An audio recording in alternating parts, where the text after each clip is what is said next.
Right, so let me expose them. Like I said, remember I talk about doing things to test out, to give them tests, right, to see what they're going to do. Just like how they give me all these tests, right? Because in the Curse of Persuasion program, these mind control program, they give you certain tests. So yesterday, I was going off, and I was on my way to the bus. Okay. Lately, they've been at times when I show video, you see them spitting in front of me. And like I said, they already have my DNA, so but again, that's just to cause fear and manipulate me in somewhat, again, to try to make me paranoid. So as I was walking to the bus stop, I spit into a garbage can. Okay. And again, I wanted to see what they were going to do. So lately, I talk about my daughter, how she's been getting the headaches. Like I said, a lot of times they'll hijack her mind to send me subliminal messages to try to extract information out of me through her. So tonight, I helped them. Was doing homework, and she started saying that she couldn't breathe properly, so she went and got her inhaler. Okay, so she's sitting next to me and she's bringing up all that mucus. Okay, and let me go. So before that, she kept looking at my head, and I'm like, okay, let's see what it is that they're up to. Let's see what she's gonna say to me. But anyhow, so she was bringing up this mucus and putting the tissue in. She's holding it in her hands. She's right next to me now, staring at it. And I looked over, I'm like, listen, go put that in the garbage, please, in the kitchen. Okay? Because I realized what it is that they're going to do. So I want you to understand how close they watch you and they surveil you.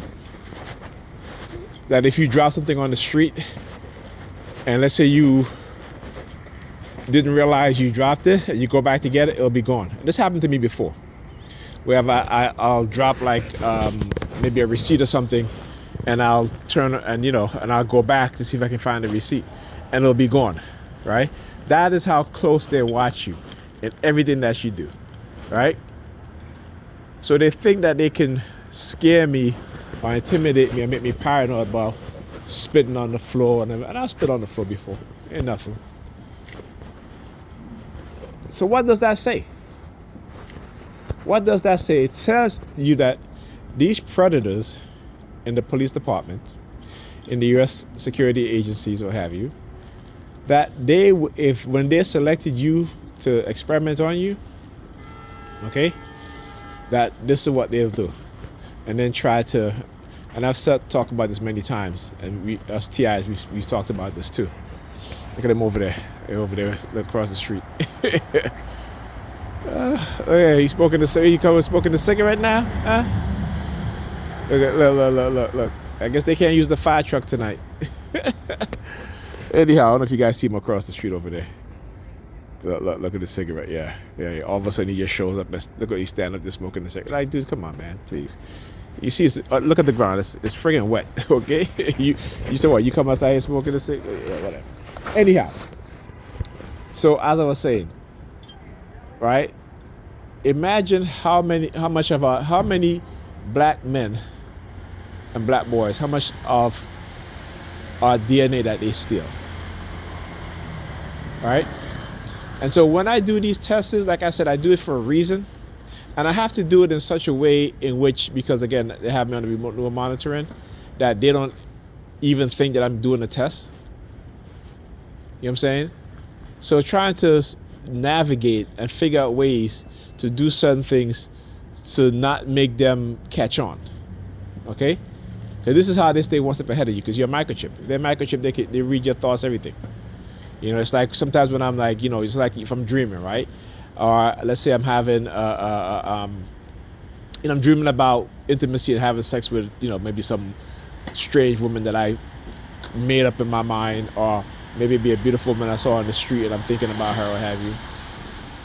Then what they'll do is they'll start using women that look like her to try to create this false narrative, right? So I mean, imagine that. Imagine that you just see a woman on the street. You don't know her. She don't know you. But she's gorgeous. Like I said, I haven't been intimate I haven't had sex in over 6 years. You know, sometimes I do dream about having sex. All right. But this is what they can do. This is what they'll do. This is what they can do.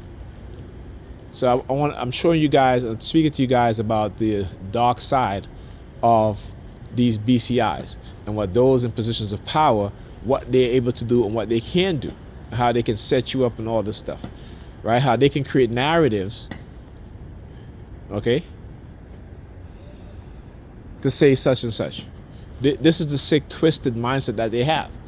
And like I said, the more they keep on, engaging in this sort of behavior against me, is the more I'm going to expose it. It's the more I'm going. You hear the police siren? Very low now. What's the matter? Y'all scared?